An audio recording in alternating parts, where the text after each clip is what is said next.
Eh bien, c'est le moment d'ouvrir la parole de Dieu et de poursuivre notre lecture commencée la semaine dernière dans le livre du prophète Agé.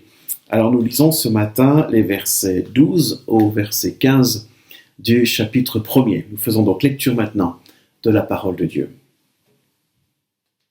Zorobabel, fils de Sheltiel, Josué, fils de Yehotzadak, le souverain sacrificateur, et tout le reste du peuple obéirent à la voix de l'Éternel leur Dieu, d'après les paroles du prophète Agé, selon la mission que lui avait donnée l'Éternel leur Dieu.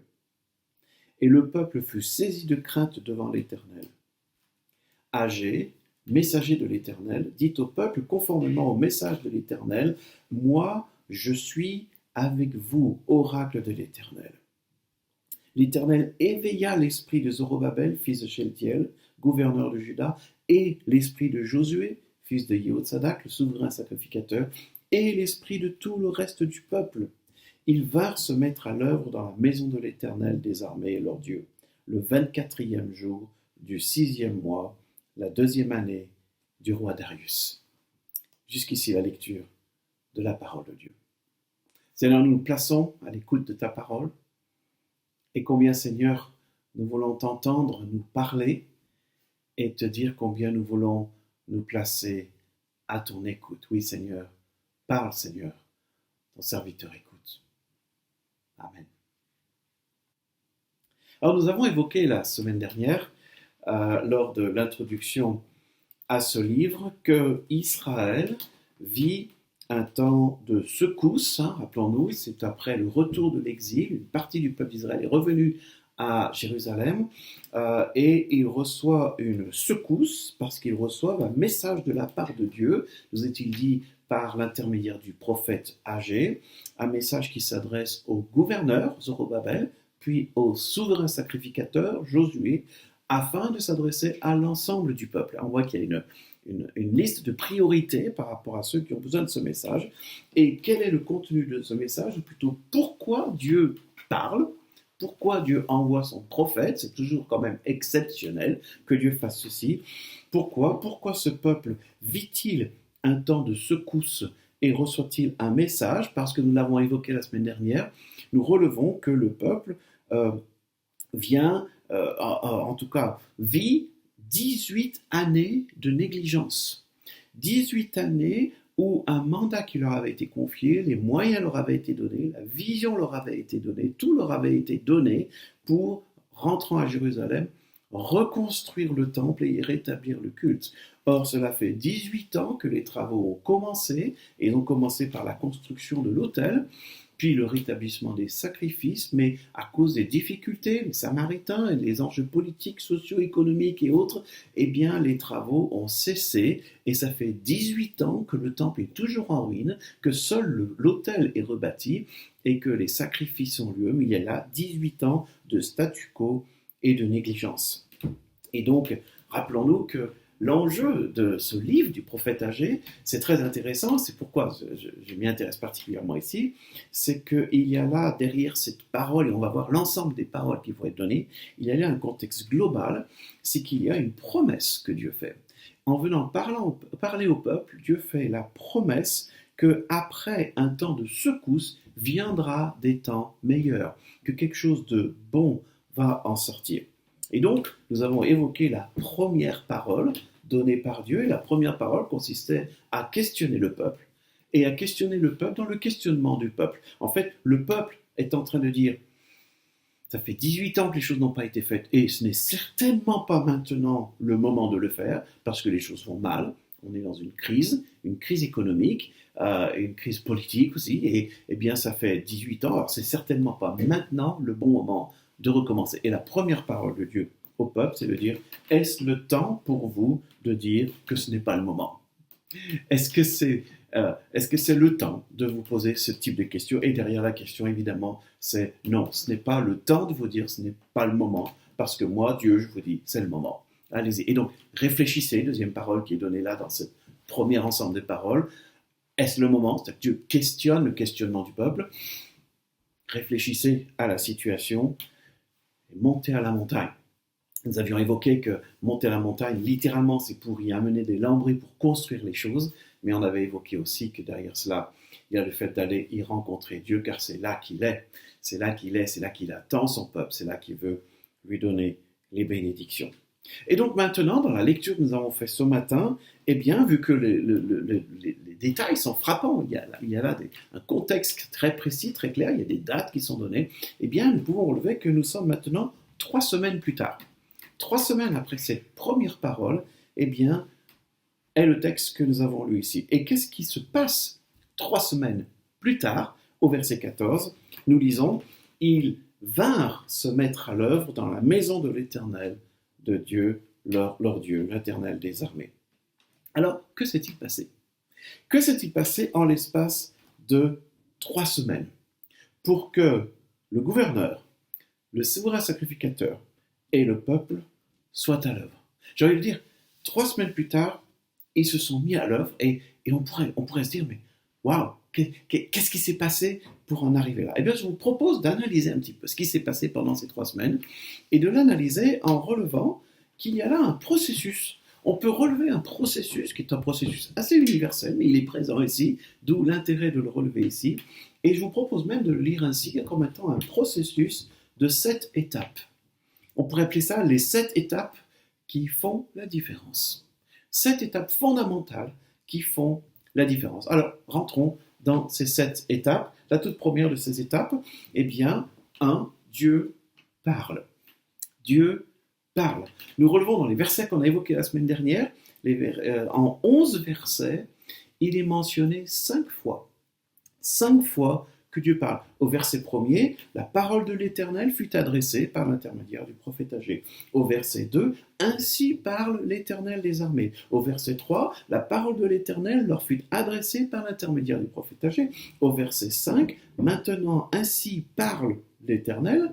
Et au verset 7, ainsi parle l'Éternel des armées. Alors si on n'est pas en train d'entendre que Dieu parle, il faut être aveugle et sourd, dans le sens qu'en quelques peu de versets, les 11 premiers versets du livre, 5 fois, il est clairement dit Dieu parle.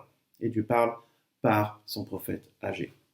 Ainsi, Dieu parle par sa parole, et relevons ce que dit Pierre dans le Nouveau Testament, ce que dit l'apôtre Pierre, très intéressant, dans la deuxième lettre qu'il a écrite au chapitre 1er, les versets 19 à 21, il dit « Nous tenons d'autant plus certaine la parole prophétique à laquelle vous faites bien de prêter attention, comme à une lampe qui brille dans un lieu obscur, jusqu'à ce que le jour commence à poindre et que l'étoile du matin se lève dans vos cœurs. Avant tout, sachez qu'aucune prophétie de l'Écriture ne peut être l'objet d'interprétation particulière, car ce n'est nullement par une volonté humaine qu'une prophétie a jamais été présentée, mais c'est poussé par le Saint-Esprit que des hommes ont parlé de la part de Dieu. Dieu parle au travers des hommes, mais Dieu parle au travers des prophètes. Et donc Pierre est en train de dire, nous croyons en cela, nous y voyons là la parole de Dieu. L'Évangile également, l'Évangile nous dit dans l'introduction du prologue de Jean que la parole de Dieu, la parole a été faite chair et qu'elle est venue en Jésus-Christ. Jean 1:1, au commencement était la parole, et la parole était avec Dieu, la parole était Dieu. Verset 14, la parole a été faite chair et elle a habité parmi nous. Et c'est l'auteur de l'Épître aux Hébreux, encore dans le Nouveau Testament, dans son introduction, qui dit que Dieu parle par le Fils, par la parole incarnée ici. Et puis Paul, l'apôtre Paul, nous dit aussi comment Dieu parle dans l'Épître aux Romains, au chapitre 10, à partir du verset 14. Comment invoqueront-ils celui en qui ils n'ont pas cru, et comment croiront-ils en celui dont ils n'ont pas entendu parler? Et comment entendront-ils parler de lui? Littéralement, on pourrait dire, comment entendront-ils Dieu parler? Comment l'entendront-ils s'il n'y a pas des prédicateurs, des porte-paroles? Ainsi, la foi vient de ce qu'on entend, et ce qu'on entend vient de la parole du Christ. Dieu parle, et c'est parce que Dieu parle que cela procure la foi. La foi repose sur le fait que Dieu parle. Et donc ici, dans Agé, la première étape de ce processus, c'est que Dieu parle. Et Dieu parle à son peuple. Deuxième étape, eh bien, le peuple écoute. Verset 12, Zorobabel, Josué et tout le reste du peuple, verset 12, donc obéirent à la voix de l'Éternel leur Dieu, d'après les paroles du prophète Agé.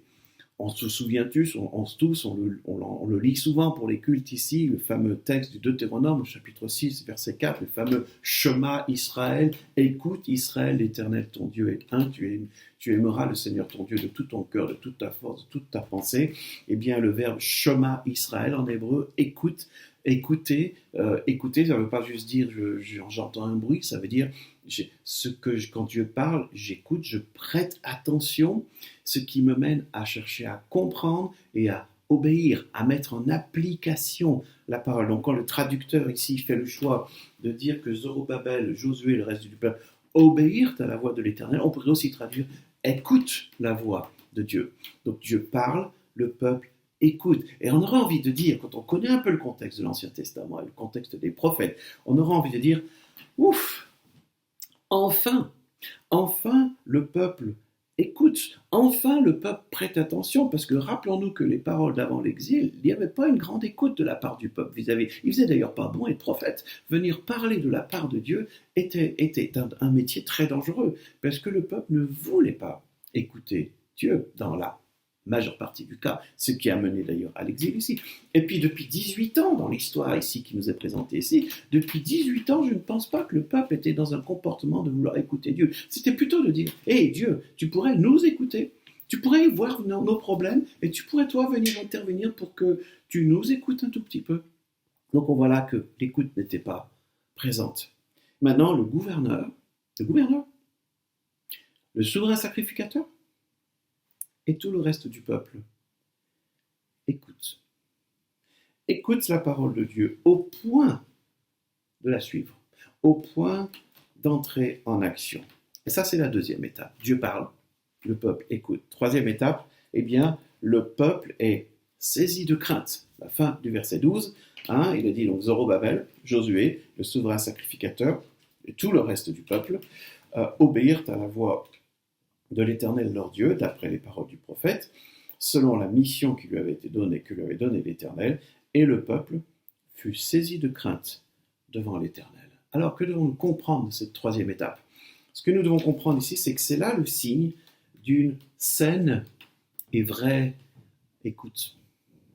C'est pas juste une écoute centrée sur soi, etc. Là, il y a une vraie écoute, et cette vraie écoute produit quelque chose. Elle peut produire un certain nombre de choses. Une vraie écoute, quand Dieu parle, eh bien, peut produire une vraie profonde joie, une vraie profonde paix, parce que cette écoute fait en sorte qu'on entend derrière la parole de Dieu une vraie parole de grâce, de se savoir pardonner, de se savoir encourager, de se savoir porter, de se savoir mis en place dans le royaume de Dieu pour y faire avancer les choses.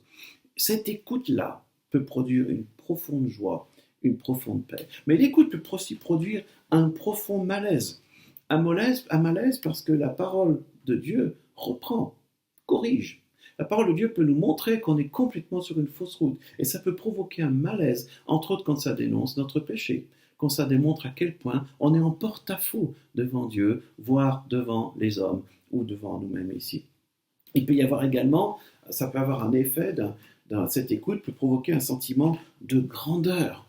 De grandeur dans le sens de se trouver dans un panorama, dans une scène grandiose, parce qu'on se trouve, quand cette parole nous donne de comprendre combien Dieu est digne de gloire et d'adoration. Parfois, lire cette parole nous donne de voir, oh, mais Dieu est incroyable, Dieu est absolument fabuleux, et il nous invite à rentrer dans cette scène avec lui, il nous invite à prendre part à sa gloire ici. Et donc, ici, le gouverneur, le sacrificateur, souverain sacrificateur, et tout le reste du peuple, je crois, se retrouve dans ce mélange de toutes ces choses, mais se trouve saisis de crainte, c'est-à-dire qu'ils réalisent qu'ils ont part à quelque chose d'absolument grandiose, mais ils réalisent aussi qu'ils font fausse route, et ainsi on peut voir qu'ils prennent part à l'enjeu d'un Dieu de grâce. Donc, d'une part, ils réalisent les enjeux. Ils ont devant eux un Dieu qui est d'une patience inouïe. Ça fait 18 ans qu'il attend qu'il fasse quelque chose qu'il devait faire. Et Dieu, dans sa patience, les interpelle en vue d'aller de l'avant. Mais également, ils réalisent qu'ils ont là devant eux un Dieu, l'expression est biblique, elle n'est pas toujours comprise, mais un Dieu jaloux. Jaloux pour son temple. Il a donné les moyens pour que son temple soit rebâti, pour que le culte y soit rétabli. Et ils se rendent compte qu'il y a une sorte d'idolâtrie presque adultère. Le peuple n'y prend pas attention. Ils ont pris ce qui était à Dieu pour l'utiliser pour eux-mêmes. Ils réalisent là qu'il y a quand même un enjeu assez fort ici.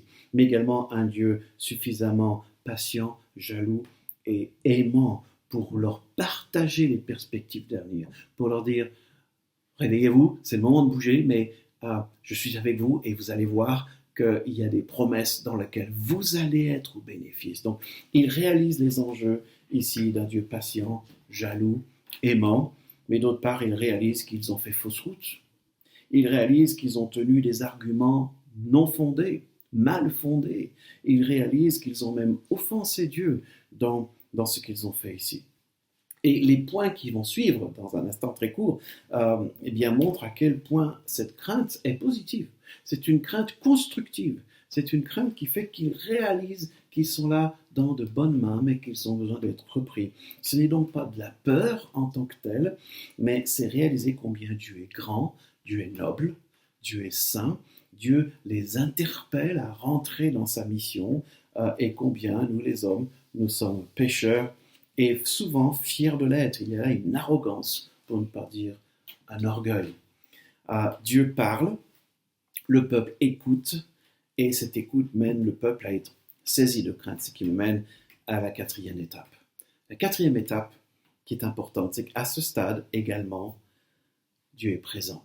Et Dieu manifeste sa présence. Dieu affirme sa présence. Au verset 13, « Agé, messager de l'Éternel, dit au peuple conformément au message de l'Éternel, moi, je suis avec vous. » On développera ce point un peu plus tard, mais ce que nous voulons relever ici, c'est que, oui, bien sûr, dans notre argumentation théologique, dans notre confession de foi, nous savons et nous croyons que Dieu est présent, qu'il est omniprésent, il est présent partout, il n'y a pas un seul endroit sur terre et dans l'espace où Dieu ne soit pas. Donc oui, on peut dire dans ce sens-là qu'il est présent, mais ce n'est pas le sens de ce propos.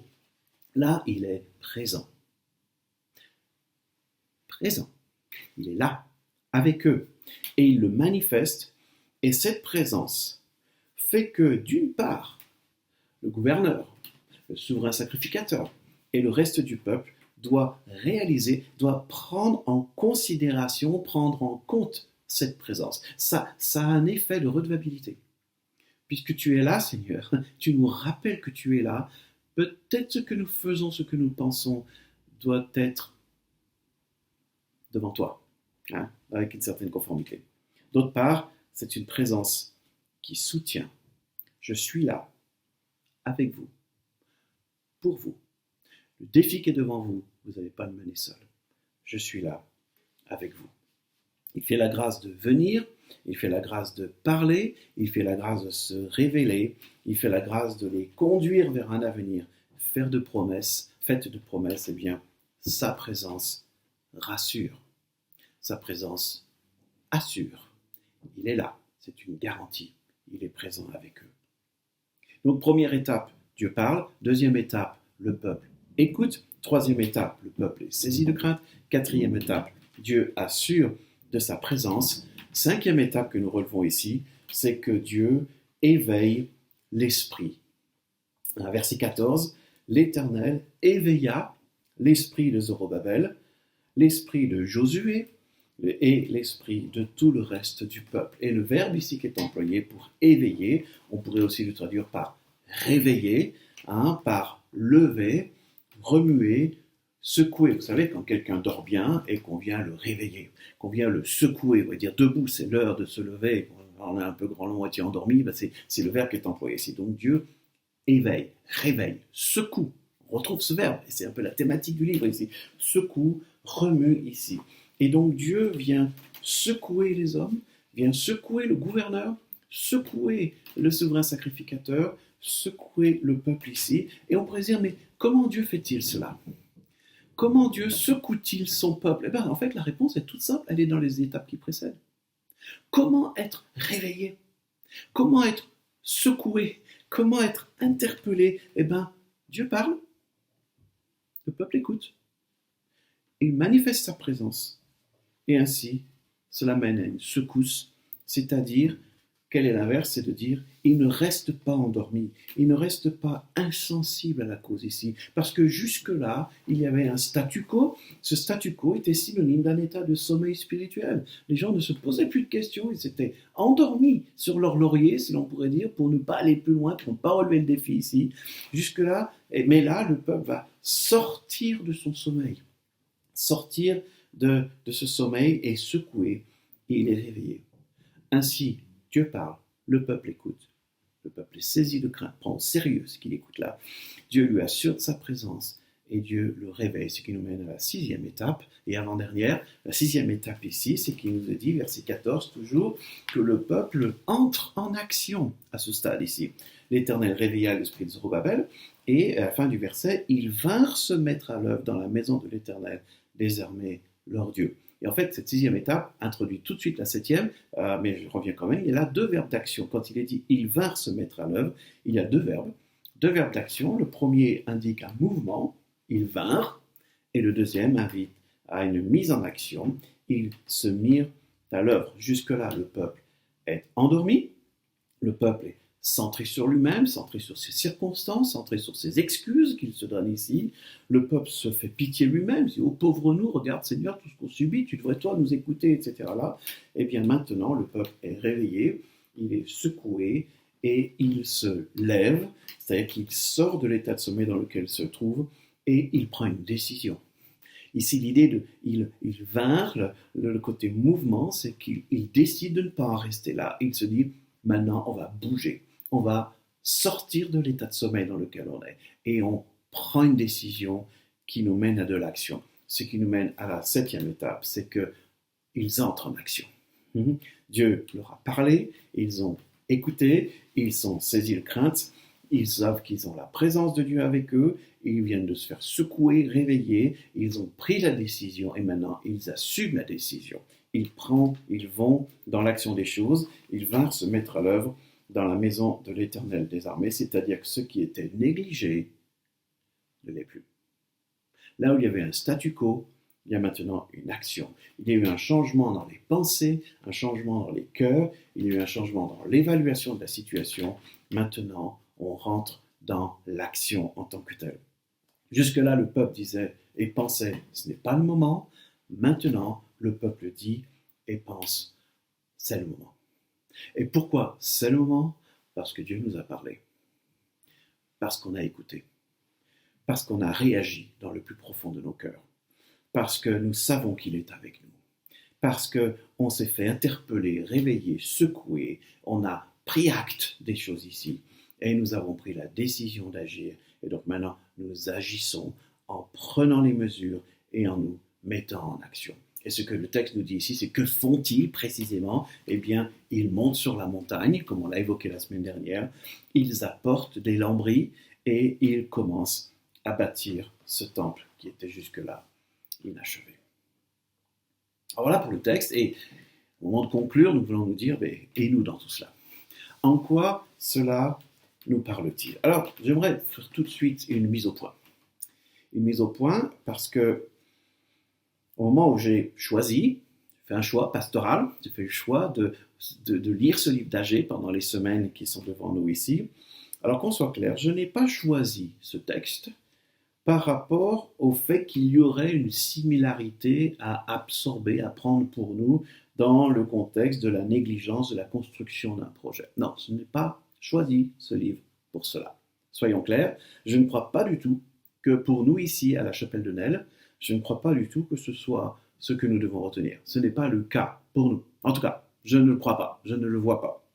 Bien sûr, nous aimerions avancer dans un projet immobilier, nous aimerions construire un temple, nous aimerions établir un certain nombre de choses, mais je crois vraiment sincèrement, entre vous et moi, ici, à la chapelle de Nesle, je crois, mais alors absolument sincèrement, j'insiste, que si nous avions pu le faire, nous l'aurions fait. Et que ce n'est pas là un enjeu de statu quo ou de négligence de notre part. Je ne crois pas que ce soit quelque chose qui doit s'appliquer à nous. Maintenant, parenthèse. Vous qui êtes en train d'écouter ce culte, il y a l'ensemble de la chapelle de Nel ici, mais j'ai découvert par les statistiques qui sortent que, en fait, vous êtes très nombreux à écouter ces cultes. Donc peut-être que vous n'êtes pas dans les contextes de la chapelle de Nel, peut-être êtes-vous dans un coin de France, peut-être même d'ailleurs, je sais que ça va loin, et peut-être ce texte et ce contexte vous interpellent. Peut-être vous êtes en train de vous dire, mais en fait, il y a des choses qu'il y a longtemps qu'on aurait dû faire. Il y a longtemps, peut-être qu'on aurait dû entrer dans un processus de revitalisation. Notre Église est complètement endormie, complètement ramollie. Peut-être qu'on doit faire bouger les choses. Si vous entendez cela, réfléchissez-y, comme il nous est dit dans la première parole du Seigneur ici. Réfléchissez à la situation.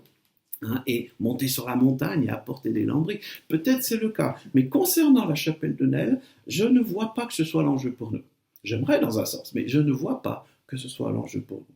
Non, la raison, je le rappelle, la raison pastorale que j'ai faite à prendre ce livre d'Agée, c'est le contexte plus global. C'est le contexte plus global qui dit que Dieu, dans le contexte d'Agée, Dieu envoie une secousse qui touche non seulement le peuple, mais il dit même que c'est une secousse qui va toucher le monde entier, et qu'au travers de cette secousse, nous devons voir là qu'il y a une perspective de promesse et de quelque chose de bon et de fabuleux. Je lis le verset clé ici, chapitre 2, versets 6 et 7. « Une fois encore, dit Dieu, et dans peu de temps, j'ébranlerai le ciel et la terre, la mer et la terre ferme, j'ébranlerai toutes les nations, et les biens les plus enviables de toutes les nations viendront, et je remplirai de gloire cette maison. » Voilà qu'il y a un enjeu là. C'est pourquoi j'ai pris ce texte, parce que je crois que nous devons lire dans les circonstances ici la possibilité que Dieu nous touche, nous ébranle, pour nous montrer qu'il a quelque chose derrière tout cela, qu'il a une promesse à nous donner et à nous faire vivre ici.